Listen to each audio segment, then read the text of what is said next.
Franchise Secrets, Erik Von Horn.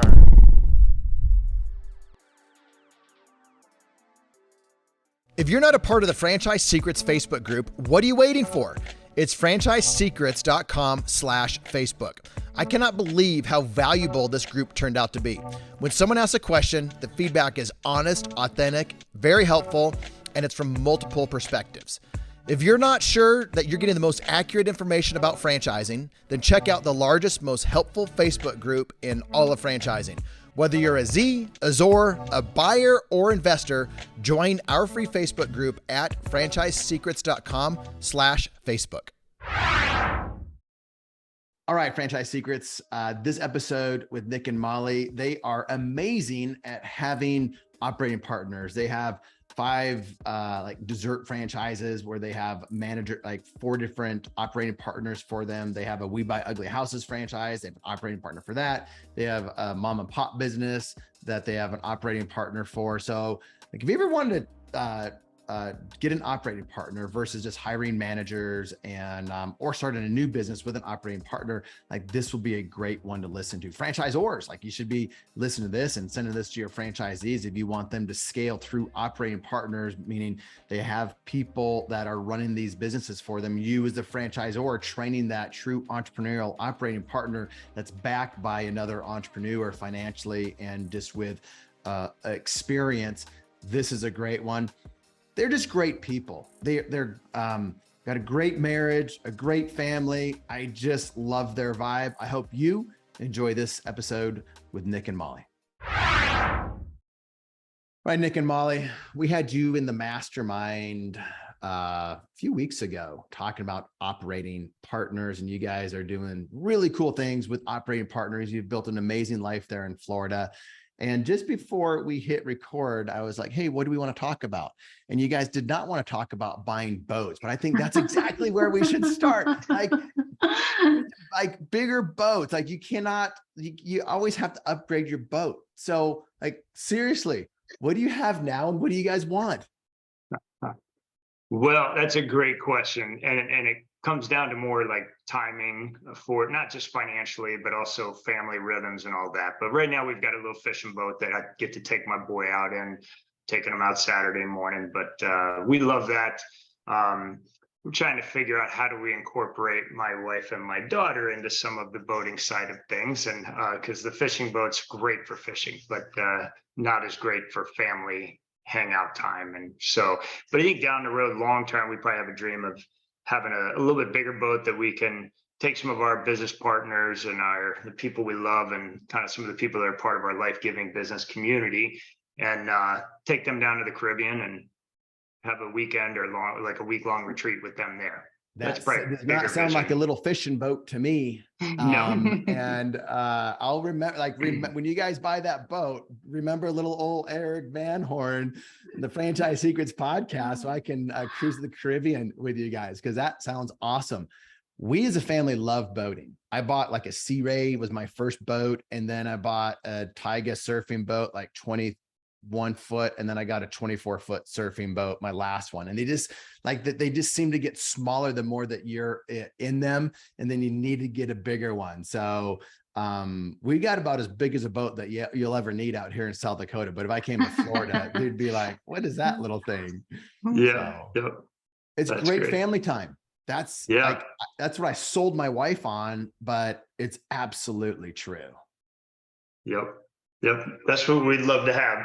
Great family time. Hint, hint, hint. Yeah. All right. So let's talk about operating partners. The reason I wanted to start with the whole boating discussion, because you guys have an amazing lifestyle. We have an amazing lifestyle. We build these businesses to have an amazing lifestyle, not just to buy more things or bigger things, but it's all about lifestyle and having that time. And so that's perfect to talk about operating partners. When I first met you two at Justin Donald's Lifestyle Investor Mastermind, we both were able to bond around franchising, and then even better, you have a bunch of operating partners. So why don't we start with your journey into franchising and then your journey into utilizing operating partners as kind of the means to scale them versus just doing more work yourselves. Yeah, great start. I would say, you know, I grew up always, my parents were entrepreneurs, had their own businesses. I just knew I wanted to own my own business someday, right, as a kid. So I had a business degree in college. And then afterwards, I happened to just stumble into working for this little ice cream chocolate shop. Thought it was totally just a temporary get me by thing. And the next thing you know, we're helping them open new stores. We start working for the franchising company. They're having us do consulting work for existing stores. So we started to figure out, and they let the two of us do it together, which we were really excited about as newly married, young couple, which gave us the ability to kind of see from the franchisor standpoint how things should be run, why are systems important, how do you analyze financials and operations and improve, maximize those to improve operations and profitability ultimately. And so that's kind of how we got started. And then we bought our first franchise back in 2003. It was kind of like we were young. We saved every little penny we had, and we kind of stumbled into an opportunity. Little did we know, even the way we're designed a little bit more towards the franchise model than just kind of entrepreneurial, let's go create and brand and come up with all these systems and everything. That we love the franchise model because we're pretty good at just maximizing a system that's already there and then training and equipping people to run that system well. I think you got to kind of know who you are. If you're somebody who doesn't like somebody managing you and keeping you inside a box, then a franchise may not be the best way to go, but we found for us, we have a couple of businesses that are not franchise models, and they're much harder for us. So we like to have somewhat of a system and a framework to work in, and then that frees us to kind of use our superpower, which is training and equipping people, and then empowering them to take over and basically have a long-term exit strategy with those individuals as our operating partners. So I don't know if that kind of answers your question, but yep. So start out with that kind of chocolate. What was it? It was a food. Like it's dessert, ice cream chocolates. It's called Kilwins. Kilwins is the brand. Great franchise company. It's kind of a boutique franchise, tends to go in places that are real high foot traffic, touristy markets.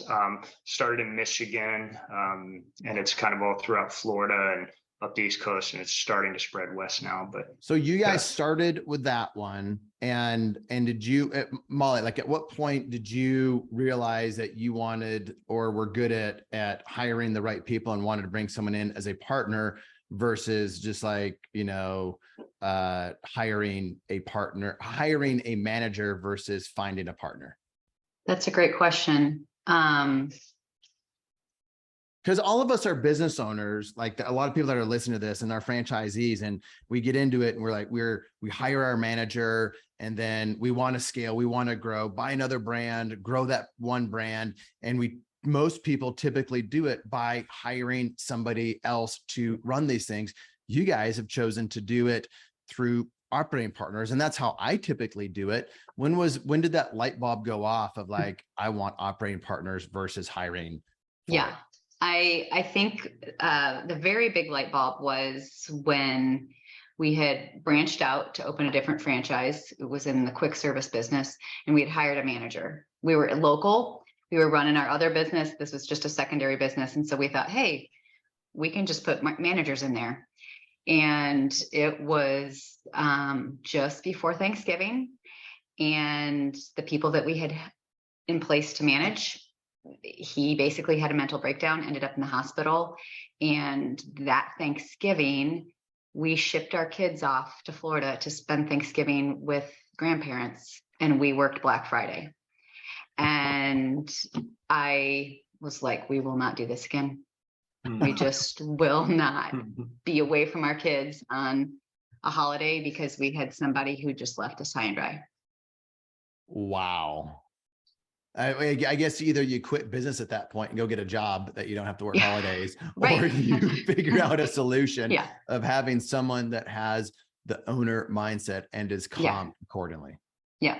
Yeah. And I think ultimately after we did it the first time, more light bulbs went off and said, wow, if we want the lifestyle that we want down the road to truly, like, we have businesses in Maryland, Virginia, Louisiana, and Florida. We live in Florida.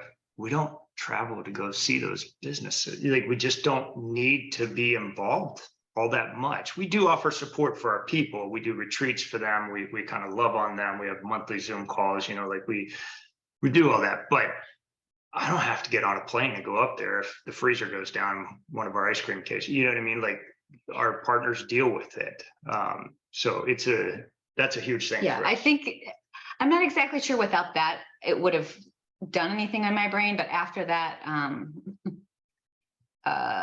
little mark in history, we had an employee who had come. He started at the bottom with us, just scooping ice cream, and we could see that there was potential with him and his wife wanting to potentially have ownership. And they came to us and they basically said, "Hey, listen, what would this look like to partner with you guys longer term?" Like, they didn't want to buy into the business that he was working in, but he wanted to open another franchise within the Kilwin system. And we said, "Okay, great." And then he basically said, "My job is to get you out of the store. If you come into the store, then I'm not doing my job." So it was kind of his training ground. And he said, "I'm going to raise up a manager or another partner for this store, but then I want my own store." And that was really scary because he did things. So this is the first one. differently. Was this the first partner that you had? Mm-hmm. Okay. Yeah. Yep. Yeah. This was after the fail with the manager. Fail in our manager. Yeah. Working Thanksgiving, Black Friday. Mm-hmm. Mm-hmm. This Yeah. person wanted, you could tell that they had ownership aspirations and they verbalized that. Mm-hmm. And so he's like, "I'm going to find somebody to replace me as the manager here. And I want to be the operating partner in store number 2. Yeah. What did that look like? Go ahead. Yeah, I think ultimately too, part of our purpose in all this is we like to do, we mentioned it on that the other call we had, life-giving businesses. That's our heart. Mm-hmm. And so part of that is we spend a lot of energy loving on our leadership, Yeah. and training them and equipping them, not just in how to run So our leadership business. meaning your partners, or leadership meaning the partners and their management team?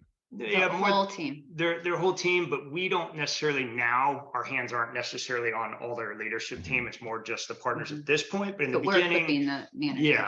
yeah. In the beginning, we were more working even down to our supervisors Yeah. and whatnot. Mhm. But So we give us were- a sense of how, like, what does the Molly and Nick's portfolio of businesses look like? So that way the audience has a sense of, like, the infrastructure that you have and how many partners you have and the types of businesses you have. And then we can kind of go into how do you manage all of that, which is where we were about ready to go. Yeah. Mhm. So currently we have 5 of these Kilwins chocolates and ice cream franchises. We have 1 under contract to make that 6. We have a property management company because we've got a decent rental portfolio. We have a real estate acquisition company, which is a Homevestors franchise. If some of you have heard of that, the We Buy Ugly Houses franchise. And then we have a coffee shop cafe. And then, yeah, I think that's. So the franchises it. are Kilwins and We Buy Ugly Houses. Are any of the other ones franchises? No, the property management company and the cafe is not. Yeah. Okay. All right. So, and how many, you have one location of We Buy Ugly Houses, or one market? That's correct. Mhm. Yes. With one one operating partner. Yep. And then with the 5 Kilwins, soon to be 6, is that, how many operating partners do you have there? So currently we have 4 operating partners. One of those operating partners has 2 stores with us and is gating a 3rd one. So that was the original one that we launched out. Now they picked up a 2nd one, and now they've got a 3rd one. They're all in the Virginia area, so it's drivable for them to kind of stay on top of. But So yeah, the property management company, do you have an operating partner for that? that one is in kind of It's a. under construction right now. We're still working on that one. In We do flux. have someone who's a little bit more involved with that than we are. Okay. And what but about the coffee shop cafe? We have operating partners for that one. Okay. And so I can see, as you were saying, this is good for the audience, like, the you can be an entrepreneur in franchising. Sometimes people are too entrepreneurial for franchising, and that's a thing. And that's what franchisors don't want. But if you're an entrepreneur, especially an entrepreneur that wants to scale multiple brands, multiple states, be opportunistic with geography and particular brands, while living a life, whether it's in Florida for you or South Dakota for me, franchising is great because you lean on the franchisor for their systems, the processes, and the training, and they train that operating partner because that is the owner, that's the face of the business. And so that's why I was so interested in talking to you guys, because you guys do what I think more people should do in franchising, is find the brand. It works. You can duplicate it. They've got really good training, and they can help train those operating partners so you can focus on the things that you enjoy and you're really good at as the other owner of the business, the money. What do you guys call yourselves? Like, you got the operating partners, and what are you guys? What kind of partner are you? You the money partner? You're the leadership partner? You're the what? I feel like we buy keep the bigger the boat community. Partner. Yeah, we create the space for the individual, like the operating partners, to come together even. And so what would they call you though? What does your partner call you? Do they just call them I don't ask that question. I don't know if I want to know the answer. I know. Like, what do you think they would call you? Yeah, it's a great question. Even in our markets, we don't even care if anybody knows we're owners in the different store. Like, silent it doesn't matter partner? to us. We're silent partners in a way. But because we definitely don't micromanage any of our people. You know, if they have an issue, they call the franchise consultant, not me, you know, most of the time, unless it's, you know. I think they probably would call us more like the pioneers, where we're continuing to look for other opportunities. And we even are looking for opportunities for them. So for example, our New Orleans partner has since been able to find another person to come in and do more of the managing day to day. And we're willing to give up some of our ownership to give him some ownership, but we're looking for new opportunities that might suit their personality better. So we are always looking for resources for them, mentally, emotionally, you know, spiritually, physically. When we get together as a group, we are the ones that kind of, hey, here's some tax strategy. So I think probably the bigger picture people is what they would classify us as. So here's the deal with the Franchise Tribe Mastermind. It's full of a bunch of successful franchisees across many different industries, many different brands, and you get to be a part of that. Now, if you've had any level of success in franchising, you've probably been around top performing Z's in your current brand. So think about that. And if you could do that with 40 plus different brands, industries, franchisees, that's the value in the mastermind. I bring in some of the best speakers in the world. We talk about some topics that will never be talked about anywhere else. So if you're interested in being a part of a group like that, check out franchisetribe.com. The investing, you know, that might be the investing partner, the investor partner. But that makes sense. So, all right. So now, what do you guys do? How do you guys help this team? We've had little hints of it, but if you were to like, hey, because you guys have a kind of a whole process and a whole way that you've done this and kind of evolved it. And we talked about it a lot in the mastermind, but let's talk a little bit about here, like, what's your role and how do you help this team of operating partners become better partners, become better people, become better managers, become better leaders, and ultimately have a better business with a stronger team? For me, the role that I play in this is that I really try to help them figure out how they're designed. What are their strengths? What are their weaknesses? How do you go hire your weaknesses? How do you stay in the things that bring you life? And that's not just in the business, but it's also within how are they operating their outside of business life? Do you have a good balance? You know, I'm probably that side. So what do you say? Like, because it's important. I'm the same way. I want to make sure that they have a good balance. Dive into that a little bit deeper. Why is that important for you to know that? Why is it, and how do you dig into that to find that out? Yeah. And I think balance is one of those words where, I mean, people would look at us and say we're completely out of balance in some ways, but you have to, I think, really identify the season that you're in and be able to say to them, like, what season are you in? And what are you finding important right now? And really that's back on them. It's like, okay, what do you want? And are you doing it? And sometimes where I realize that there's going to be problems is if they communicate one thing and the small business is eating them alive. And that's like, nope. But then there are some seasons where it's like, we're in season.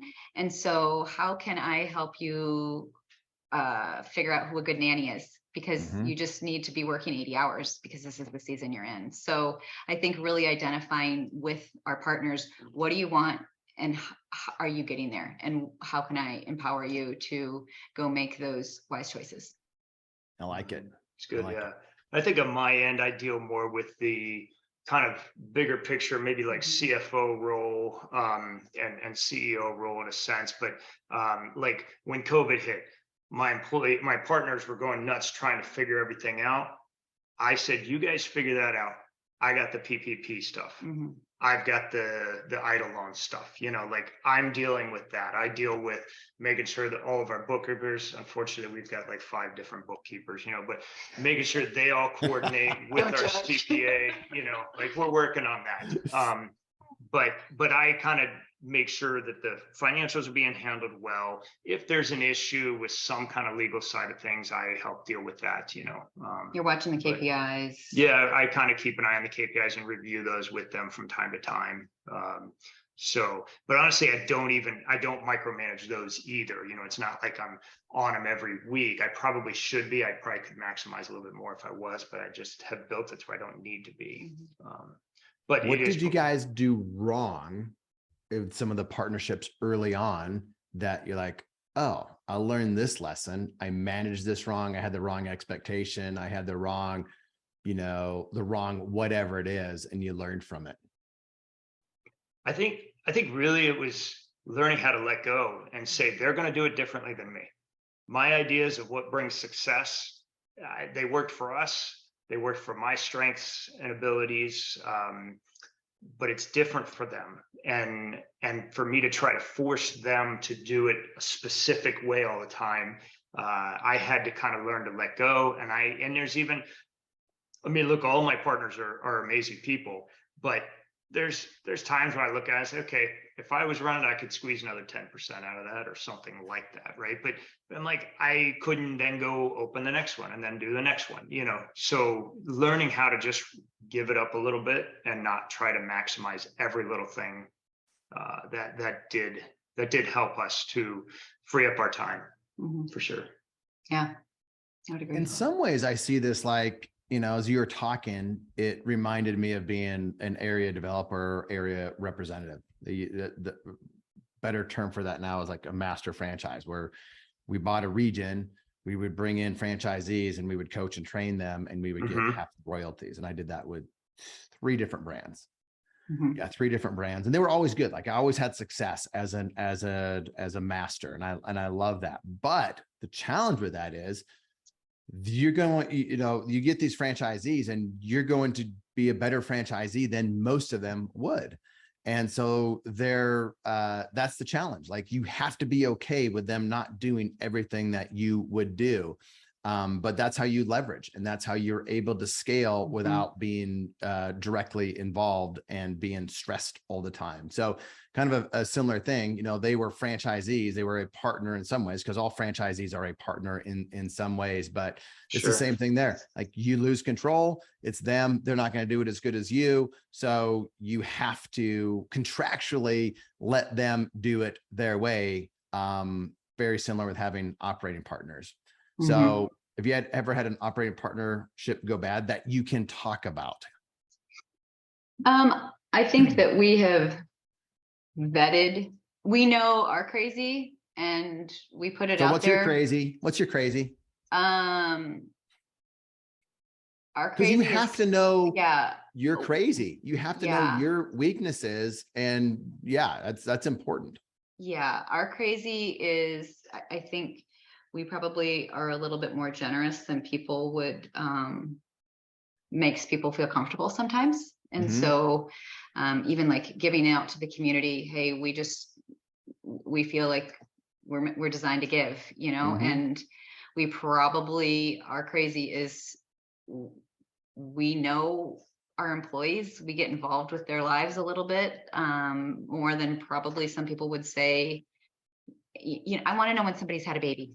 Yep. You know, I want, you know, and we have people in our home all the time. yeah, they're Because over for dinner. we love people, we love our employees, and Yes. even our partners, and even some of our managers who aren't partners yet, who we just say, hey, they're up in Maryland right now. We live in Florida. It's cold up there. Hey, do they need a break? Send them on down for a week to just hang out with us, you know? And that's part of our craziness, is how we do life, and we love it. But that doesn't work for everybody. Not everybody, you know? and some of our partners aren't as open in that way, and that's fine.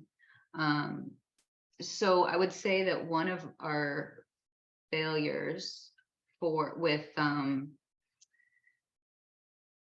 of our partners, it wasn't really even a failure, because we were just like, relationships are not, we're not going to break a relationship over money, but we realized that there wasn't enough money for both of us to be in the partnership. So we just sold it to them completely, and we just got out, and we let them buy out the last 50% at a rate that was less than what we had originally agreed upon, but it was like, it made sense, just, you know, but we're still friends. He's actually still part of our tribe. He comes to our retreats, and, you know, he's still on our monthly calls. So that would have been a fail financially, but it was a win relationally. So yeah, and I wouldn't even say it was a fail financially. It was a fine project. It just wasn't enough for him and his family. So we worked it out. So I love that. But ultimately we you know, praise God, we haven't had any major disagreements. I'm usually pretty tight on the operating agreement. Let's talk about that. That's where I wanted to go next. Yeah.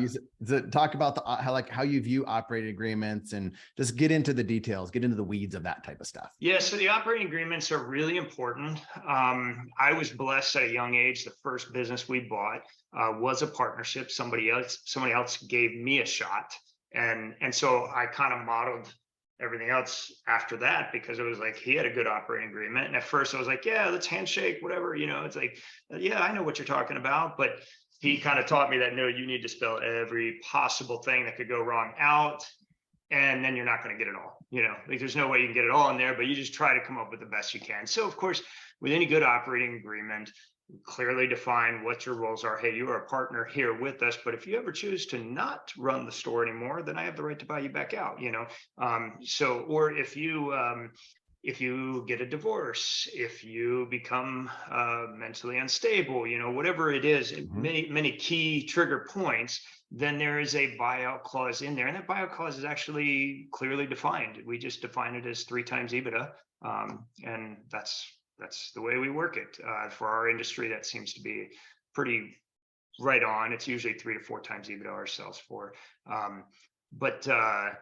And then we have a buy-sell agreement in there that if at any point they're not happy or we're not happy, they can come to us with a number. And that number says, I'm either going to sell my half to you for this, or you're going to buy my half, or you know, it goes either way. And then they throw the number out and I get to decide, or vice versa. I throw a number out and say, hey, I'll give you $250,000 for your half of the business. And they say, well, I like that number. I'll buy you out at that number. It's just the fairest way of doing it. That's always a good clause. That's a good one to have in there. So 3x EBITDA, or that buy sell, where what's that called? Is it what kind of clause? I can't remember the name of that clause. Yeah, I forget, but it's basically, it's a clause that helps us not blow up relationally. Yep. It's like, if things aren't working, that's okay. We love you guys. Bless you. Yep. We can part ways. Move on. So there's having that in there, and that's the price. But what about the terms? Because one thing to have the price, but what about the terms? So 3x EBITDA cash within 30 days, or is it 3x EBITDA paid over the next 300 years? And I honestly, it's been a little while. I know there are terms in there, and I think it's like we have 90 days to give some deposit down, and then it's spread out. I think it's like a 5-year amortization of the rest. And I don't remember something like something that's fair. The point of all this, the buyback clause with triggers 3x, not 4X, which is kind of a lot of what people think with a business, but 3X, a little bit lower, not a bad thing. And then with some terms that give the buyer some flexibility, and not all of a sudden you don't have, 9 businesses that are all saying, okay, you two buy us out. And then you're like, holy cow, I need to come up with a bunch of cash within 30 days. So everything that you said sounds fair. That's what we try to do, is create fair. Yeah. Attention franchisors, if you are not bringing in many of the right franchisees, sales are slow. It's stealing too much of your time as a founder trying to award franchises to the right franchisee. There's a better way to do it.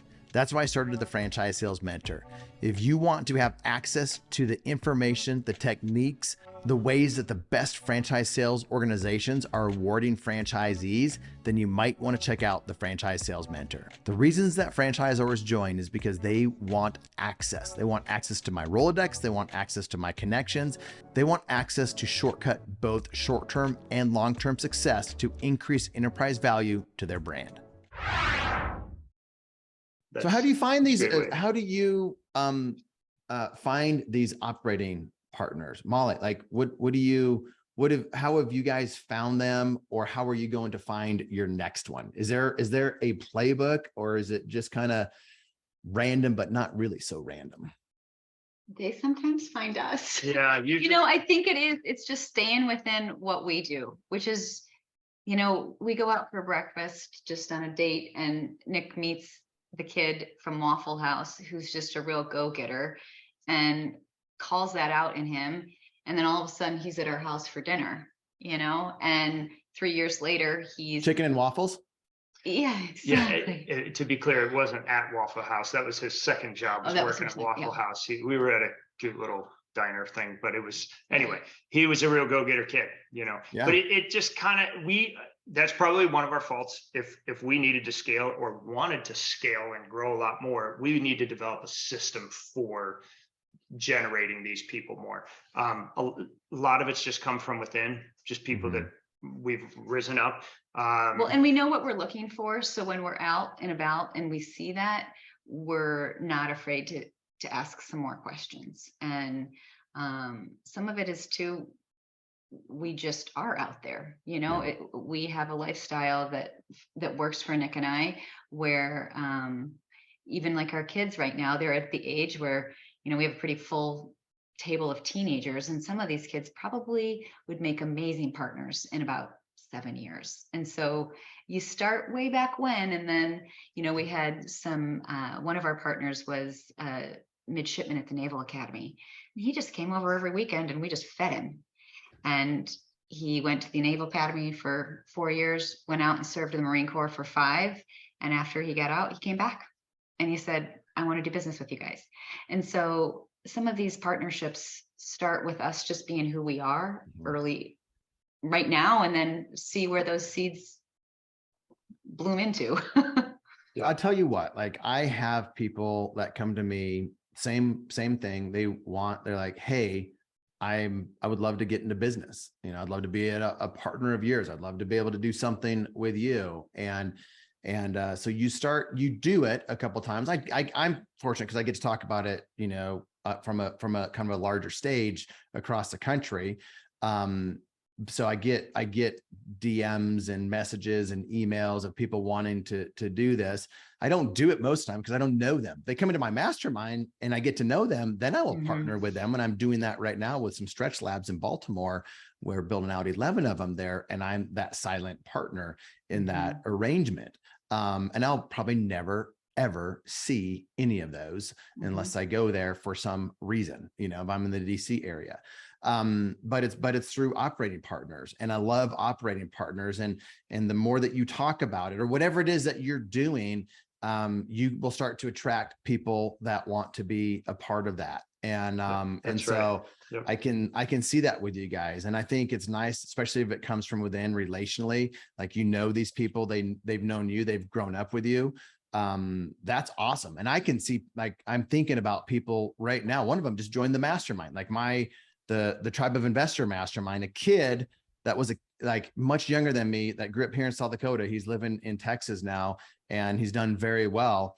And like, I would bet on him. If he wanted to partner, like, I would bet on that guy. He's a winner. He's done stuff. He's won. And if there's something that I would love to get involved with him, there's multiple people like that I would love to get involved with. And that's kind of how that stuff works. So like anybody out there listening, if you're in business, you just have to switch your mind a little bit to be thinking, what if I explored an opportunity as talking about an operating partner versus just hiring another manager? What advice would you give somebody like that is in the grind of growing businesses, but they've been doing it as the founders, the owner, and they really should be thinking, man, I could probably take less money and having someone that has more responsibility and more desire to build it because it's theirs. Like, what advice would you give somebody that should have 5 operating partners versus 5 district managers? What's their boat dream? I think that it does take a lot of work like that to get the inertia rolling in the direction of operating partners, and really doing the inner work in yourself of looking yourself in the face and saying, I'm a control freak. If I want a life, do I want to go through the inner work of this? And for me, it was looking at my 2 kids and saying, yeah, I do. Yeah. And so I think it is, why do you even want to do this?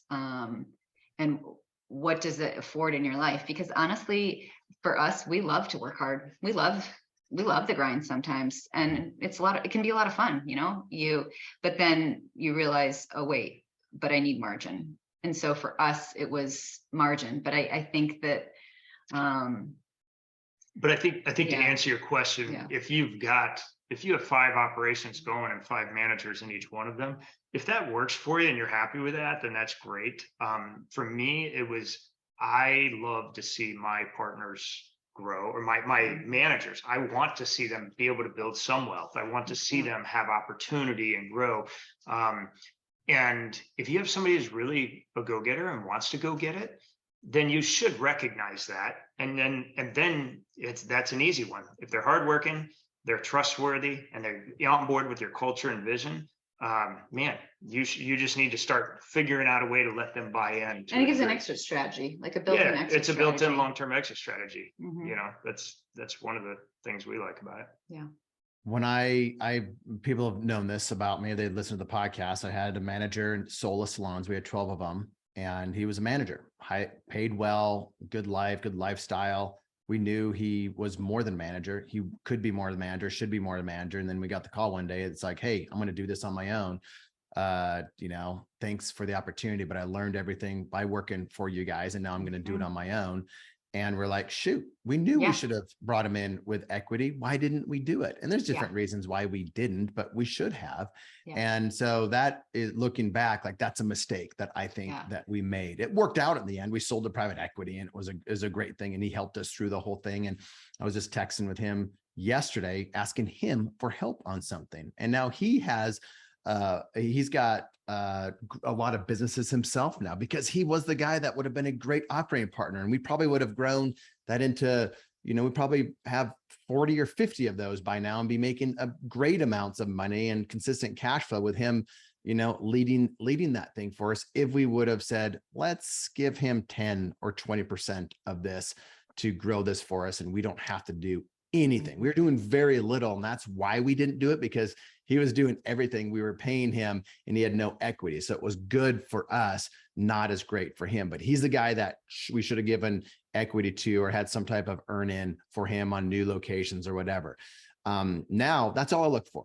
Like, I don't want to hire a manager for anything. I want to partner with people. And so let's talk about the why. Like, you talked about margin, Molly, you're just about ready to go there. Like what's the benefit of having margin? Describe margin. What's the benefit of that? And this is, goes more into your why. For us, I think margin leaves space for the adventure that we don't even know is out there. Mm-hmm. It slows you down enough to see what the landscape is, what the beauty is around you. And, for me, it gives me a chance to be able to serve those around me. Mhm. And I think in doing so, there's something that is how we're wired, and there's some satisfaction in the give that you don't even understand is there until you have the margin to look at it and slow it down a little bit and enjoy some of the simpler things. Because when you're in business, you're just running hard. You're just running hard, and sometimes you don't even know what's there in the margin. And I think like we enjoy running hard a lot of the times, but we found, for me anyway, I think we're relational beings designed to engage with the world and do life with people around us and to bring life to the world. That's one of our passions and so we like to give money, but we also like to give some time and our heart and emotion, mainly to our children right now that are in high school, so we're focusing a lot of our energy on that as we're launching. What does that look into like? The world. What does spending time with your kids look like? Having margin with your kids, mindset of spending time with them, give us the ages, like as parents, like what does that look like for you right now? So I'm taking my boy fishing on Saturday morning. I'm taking my daughter to believe it or not, to the gun range on Friday. She's 18, my son's 17. And I just said to my daughter last night when I was tucking her into bed, because she's 18 and she still wants daddy to come in and tuck her in. And I love to be able to just sit on the side of the bed and talk and hear about her day and what's going on. But I said, hey, what do you want to do for a date this week? And she said, Dad, let's go to the shooting range. So I was like, okay, because there's a nice little grill next to it that we eat lunch and then we go shooting, the fact that I can tuck both my kids in bed at night and they still want daddy to tuck them in is awesome. And you're mentally there. And I'm able to be there mentally and emotionally with them. When they were younger, we needed to be there more physically with them. Now, as they're older, it's like there's more of emotional needs there. And you never quite know with teenagers when that's going to show up. So, so they get home from school and it's like, hey, Mom. And you're like, hey, how are you? Good. I'm heading out to fly my drone or do my homework or whatever. And then, I think for us right now, what margin looks like is just family dinner.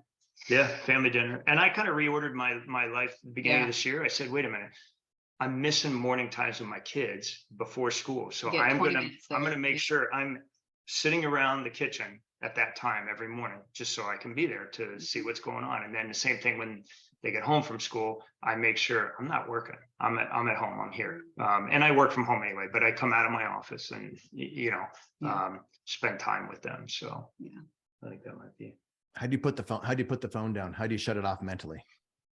Discipline. I don't struggle with that as much. I think. You don't? I think I know. It's like, hey, this is usually I get in my zone in my office until about 2, maybe 2:30 or so, and then I'm there with my kids, and then I go for a run or I go to the gym in my basement and work out. And I just people call me, whatever. I'll get to it later. So I think it's one of those things that the more you realize, like, I don't need to respond right away. I do a lot of stuff in the real estate world, and you always feel like, oh my gosh, I have to make this counter right now, or I need to get back with these people. And then every once in a while, it's like, no, they can wait.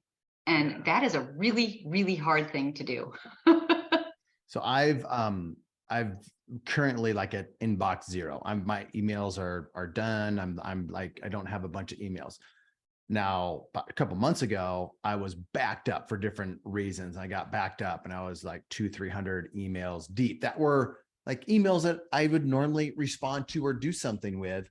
And I realized nothing changed. I wasn't getting back to people right away when I was 300 emails behind for a week or two, and nothing changed. Like it was okay. If they needed me, if somebody needed me, they would text me. They would text my executive assistant. They knew how to get in touch with me. So nothing caught on fire and burned up. Yep. Did somebody have to like reach out and be like, hey, Erik, did you make sure that you saw this? Or we're trying to wire you money, or you need to wire money out here. Like make sure that gets done. I'm like, okay, boom, done. But I realized when I was behind on emails that nothing like was bad. Nothing bad happened. So now that I'm at email 0 in the morning or at night, I'm like, I don't need to focus on to respond to the 20 emails that are in my inbox right now since I've been on 2 hours of podcasts. It just doesn't matter. And then listen to the Cosm. No, this was what Cosm, you have to listen to that podcast I did with Cosm. You guys know Cosm, know who he is. He said he has somebody that manages his inbox. And I'm like, how do you do that? And we kind of went through it. And he's like, if something's important, they'll text it to me and be like, hey, look at this. How do you respond? He sends him a text and how to respond, and it's done. So he'll get alerted of something that's important. So he's not having to, go through the phone and try to respond to stuff. He has somebody that's filtering out important stuff for him or archiving different things. And so I'm like, that makes a lot of sense. And I think I'm going to start implementing some of that stuff, but that gives you that margin. It gives you that, if you're always thinking about what you need to do, who you need to respond to, fires that could happen here, or, that's me and that's my life. And even though I don't work on Mondays, I don't work on Fridays, I'm done by 3 most every day. And I don't really start till 10. That sounds like a great life to most people, but still at times I'm like, oh, I should probably check my phone over here. And I really want to get better at that. So Nick, I want to be more naturally like you are and just not have to worry about that. But what about you, Molly? Is it hard for you to not respond to people? Oh yeah. That's probably, yeah. It is. Yeah. We have to pull the phone away every once in a while. Nick will be like, you need to come out of your office and put your phone down. What are you guys doing for fun? What's the next big trip, fun thing that you guys are doing either together or as a family? I mean, you're probably going to be going to the boat show, having a new boat that you're going to take to the Caribbean here in the next couple of weeks. But if that doesn't I was at the Miami boat show this past week, but we didn't buy a boat there. Yeah. This morning, Nick was like, we're going to go watch the sunrise and walk on the beach. So it's sometimes not the bigger things. It's just the littler things. Yeah, we usually go out to the beach on Wednesdays. We've got a condo out there, and that's our getaway from everything. We think sometimes we just have quiet space to read, but a lot of times we are discussing business concepts, but it's set apart and it's nice. But this week we said, hey, let's go early so we can catch the sunrise. It's a beautiful day out, so. Well, that sounds really nice right now. When I walked in, it was -1 in a snowstorm. So that sounds amazing. Yeah. We got Costa Rica coming up. We're going to be in Costa Rica for almost 3 weeks with the family. Nice. So that'll be nice. We'll probably want to buy a place there. And then we won't buy a place there because it's, that's just how it goes. Sure. But sun sounds good. What's next for you guys? Like you've got these, a couple different companies, and I know that you've had failures too, because we talked about it in the podcast, in the mastermind session, which I always love talking about failure type stuff. But just so the audience knows, like not everything that you've touched has like turned to gold, and that's okay. Like not everything works out perfectly. And so I love that story. We won't get into it now, but like, what's next for you guys? Where do you see yourself in the next 5 years? You're going to double, you're going to triple, you're going to maintain, or are you just going to see what comes? So this is an ongoing topic for us. And for right now, the answer is what's next is we're getting our daughter off to college next fall, and then our son the year after that. And we are really trying to we've been strategic the last year or two, trying to say no to most things so that we could spend time with our kids, developing more adult relationships with them as we're kind of launching them off into the world. Because we're recognizing, hey, we're going to be empty nesters soon, but we want to keep a good relationship with our kids. So that's been really our focus. Although we have acquired a business or two, I think three businesses over the last 2 years, but we've really tried to say no and push things back. Yeah. We've got another kind of bigger one under, exploration right now, trying to make work, but I can't really talk about it right now, but Let's talk about it. There's stuff that we're working on, I think too, we were talking about it this morning. Like when we were in our 20s and our 30s, we were just saying yes to everything. Yeah. And so where are we going next? We are needing to put some guardrails up on when to say yes and actually practice saying no more, and really saying what is it that is our sweet spot, and how do we stay there and not go after because at this point in time, we do have some time, we do have some money. And so saying yes is our natural bent. And so over the next few years, we really want to know what is it that we say yes to and what is it that we say no to. Your kids, any thoughts on having them be an operational partner? No thoughts or no way? We've, obviously both of them have wanted that opportunity in the past, and we've pushed it away in a sense of, you go get the hardest, best college degree you can get, learn a skill, learn a trade, dream into what your strengths and your gifts and talents are.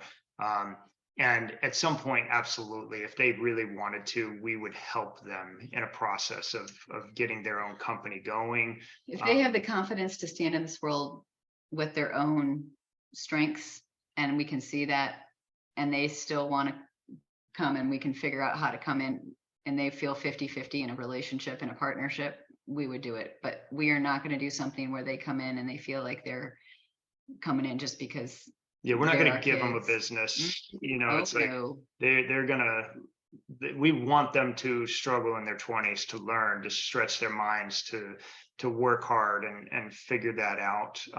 But sure, we look at it for our kids as more, we've given them the legacy of understanding, sitting around the dinner table while we meet with our partners, talk ideas, talk about different KPIs, talk about raising capital, talk about how to develop leaders. They've experienced all that. I want to see what they're going to build, because that's going to be inspiring to me. Yeah. So, and both of them are very different. They're very different and unique, and just figuring out what their strengths are and what are they going to be successful in. But obviously there's support, and we want to see our ceiling to be their floor. Absolutely. We want them to be able to stand on our shoulders, and just like any parent does. But we believe that that's going to come through us allowing them to fail and struggle, and then be there to coach and guide along the way. So, well, I'm glad you guys are ahead of me in this journey, because my kids are 8, 10, and 13. They've got a business called Crazy Good Eggs. It's a chicken egg business. Check it out on Crazy Good Eggs on Instagram. All you listeners out there, like, that's them. They post it and they do everything, and they got a good little following out here. They need more eggs, but I don't want any more chickens. So got a little problem right there. But I love like, I grew up in an entrepreneurial family. My parents were much like you guys are. Like, we're not going to go into partnership with Erik just to do it. Like, they were adamant not going into a partnership with me until, like, they wanted to, because I did something that, like, holy cow, Erik did this. I would like to partner with him on this thing. So, like, and I didn't even try to do it to get them to partner with me, but I brought them something that was like too good to pass up. And so that was the beginning of a money-making partnership, and that turned into other things. And we've done, like, in the past, like 10 years, 15 years, we've done mostly different things, but it's been fun to be partners with them. It's fun to have kids and them being raised in an entrepreneurial environment, house, talking about different things without expectation, for us anyways, of them being entrepreneurs. Like, I don't care if they're an entrepreneur or not. Yep. Yeah, that's good. We don't want to put anything on them, but at the same time, we've taught them how money works. We've taught them how to write business plans since they were really young. They've got their own budget system that they manage themselves, and they're doing well. But that's what we have to give them. Any last bits of wisdom that you would have on operating partners for somebody that is thinking, maybe I should look at bringing in an operating partner, and how do they just start to go about that?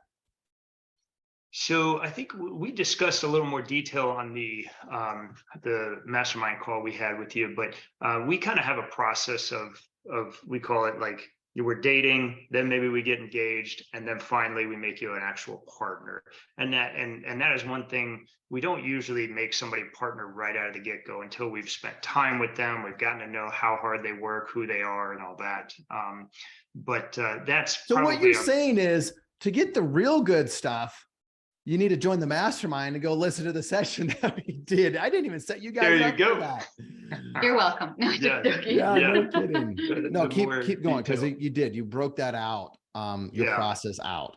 And I think that's key is we're really cautious as who we make partners, unless we've really known them for a while, or we've brought them in and able to see them work for a while to see, okay, who is this person? Is it, yeah, great, they interviewed real well, but how do they actually work? Do they have the same culture as us, and those kind of things? So, but our process is we have just kind of management for a bit, then we move into a phantom stock kind of program that I discussed a little bit on the last show. And then after a time, that kind of converts into actual ownership in the LLC as a partner.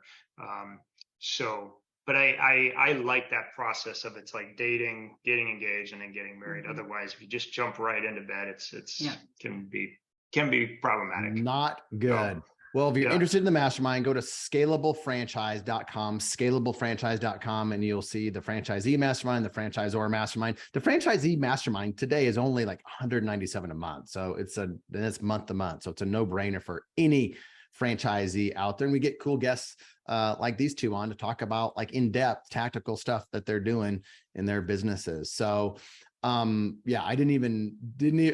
forgot that you went into the detail on that. So that was a perfect setup. I should get more intentional on having like setups to pitch the mastermind on my podcast. There you go. Yeah, for sure. Guys, it's always fun. I hope you get that boat sooner than later. And I hope I get a text like it's ready for its maiden voyage, and I am flying out there. Sounds good. So you would like to go on a cruise with us at some point, huh? Yes. The answer. There we go. See, honey, I told you that we'd have lots of friends who want to join us. Heck yeah. You probably need a bigger boat than what you're even thinking. So if you ever need encouragement on a bigger boat, send me a text. Thank you guys. Awesome, man. Thanks, Erik. Good to hang with you. Thanks for listening to this episode of the Franchise Secrets Podcast. Whether you're watching or listening, please make sure to subscribe to my YouTube channel and to whatever channel you're listening on. If you want my help with anything from buying a franchise to franchising your business, please visit franchisesecrets.com.